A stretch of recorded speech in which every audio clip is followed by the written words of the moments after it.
Bismillahirrahmanirrahim. Assalamualaikum warahmatullahi wabarakatuh.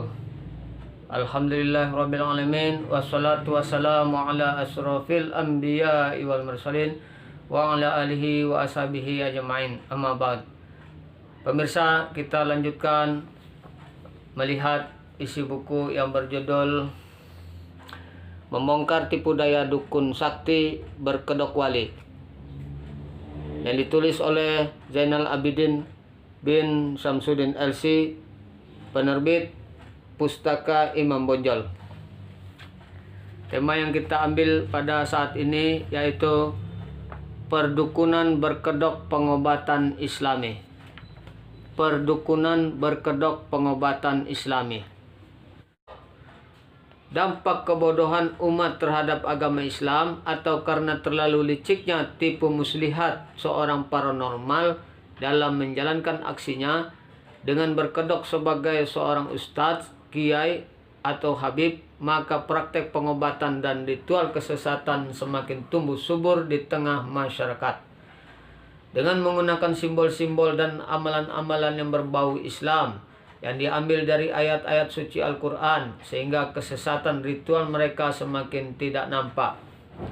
Allah Subhanahu wa Ta'ala berfirman, yang artinya mereka hendak menipu Allah dan orang-orang yang beriman, padahal mereka hanya menipu dirinya sendiri sedang mereka tidak sadar. Quran Surat Al-Baqarah ayat 9.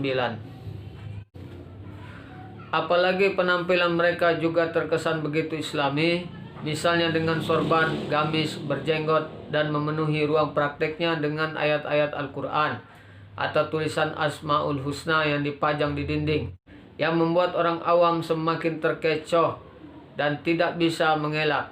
Apalagi mengatakan bahwa pengobatan yang dilakukan oleh si paranormal itu menyimpang, karena bacaan yang dibaca adalah lapas-lapas Islam seperti Bismillah, Allahu Akbar, dan sebagainya. Bagaimana mungkin berlandaskan ayat-ayat Al-Quran dan tidak merugikan orang dikatakan menyimpang? Begitu keyakinan mereka. Ada banyak contoh ritual yang dipergunakan oleh paranormal yang berkedok sebagai ustadz, kiai, atau habib berkaromah.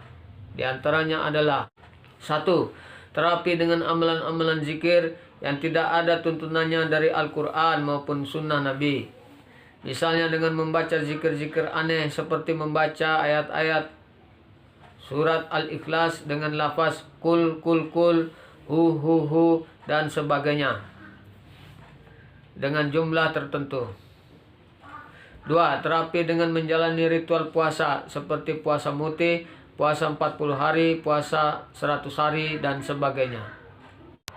3. Ritual memindahkan penyakit pasien kepada hewan ternak, yaitu kambing, ayam, telur ayam, dan sebagainya.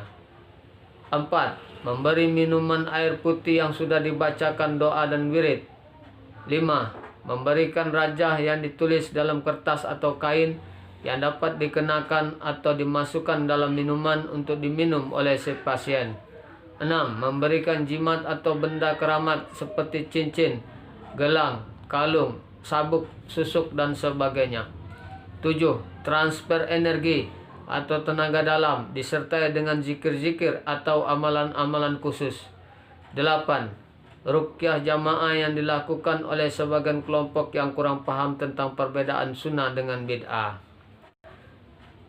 Seringkali dalam menjalani ritual tersebut, si pasien diminta oleh sang paranormal untuk mengosongkan hati dan pikirannya untuk memohon kesembuhan.